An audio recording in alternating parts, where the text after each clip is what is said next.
আমরা প্রতিদিন MS word নিয়ে কাজ করি। এর অনেক কিছুই জানি, আবার অনেক কিছুই জানি না। দেখুন তো, এই ডকুমেন্টটির মার্জিনটা কোথায় হারিয়ে গেল? এটাকে এখন পাবো কিভাবে? মাথা নষ্ট। দেখি কোথা থেকে পাওয়া যায়। হোম ট্যাব,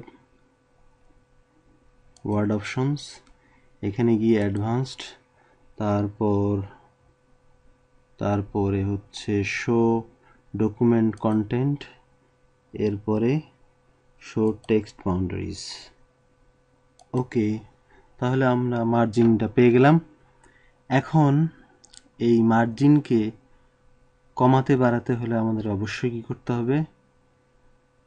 হবে?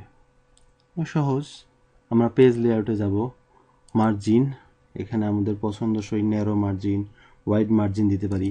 কিন্তু আমার কথা হচ্ছে আর কিভাবে এটাকে বাড়ানো বা কমানো যায়। হ্যাঁ, দেখুন এটাকে কিভাবে বাড়ানো বা কমানো যায়। এজন্য আমরা যাব ভিউতে, ভিউয়ের পরে রুলার দিলে এখানে দেখা যাচ্ছে যে উপরে এবং বাম পাশে এবং উপরে রুলার আসতেছে। এখন আমরা এই জায়গা থেকে এর সাইজকে কমাতে বাড়াতে পারি,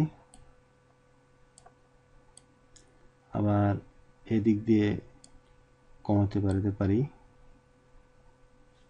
অথবা ডান দিকে আমরা কমাতে বাড়াতে পারি। এখন কথা হচ্ছে যে আমি dialog box, page setup dialog box কোথায় পাবো? এটা বিভিন্নভাবে আমরা আনতে পারি। এখানে আপনি যদি ডাবল ক্লিক দেন তাহলে পেজ সেটআপ চলে আসতেছে, অথবা পেজ লেআউট এ গিয়ে আমরা এখানে যদি কর্নারে ক্লিক করি তাহলে দেখা যাচ্ছে এখানে পেজ সেটআপ ডায়ালগ বক্সটি আসতেছে।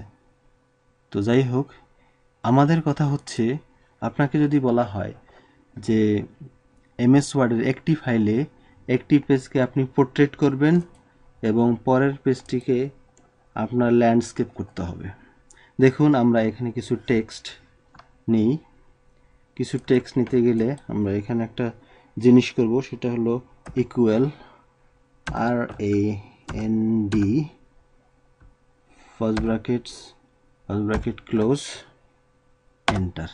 দেখুন মুহূর্তের মধ্যে আমরা কিছু টেক্সট পেয়ে গেলাম। এখন এই টেক্সটগুলোকে আমরা কপি করব। কপি করার পর এগুলোকে আমরা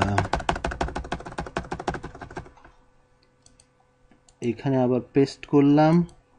এখন আমাদের কথা হচ্ছে যে উপরের পেজটি পোর্ট্রেট অবস্থানে আছে। দেখুন আপনি এখানে পোর্ট্রেটে আছে,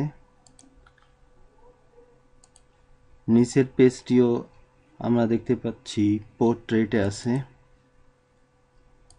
এখন আমরা কিভাবে, অনেক সময় দেখা যায় যে একটি পেজ আমাকে পোর্ট্রেট করতে হয়, আর একটি পেজ আমাকে করতে হয় একটা টেবিল লম্বা বাম থেকে ডানে। তো সেক্ষেত্রে আমাদেরকে দ্বিতীয় পেজটিকে ল্যান্ডস্কেপ করতে হবে। প্রথমটি পোর্ট্রেটে থাকবে, তাহলে তা করতে গেলে আমাদেরকে দ্বিতীয় পেজটি সিলেক্ট করতে হবে। সিলেক্ট করার পর লেফট রুলারে ডাবল ক্লিক, তারপরে ডায়ালগ বক্স আসলো পেজ সেটআপ, এরপরে ল্যান্ডস্কেপে ক্লিক করলাম, করার পর অ্যাপ্লাই টু সিলেক্টেড টেক্সট, দেন ওকে।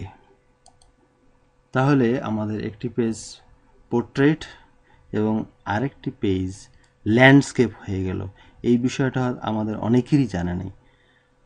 তো ফ্রেন্ডস, এরপরে আরেকটি টিপস নিয়ে সামনে হাজির হব। ততক্ষণে বাই বাই।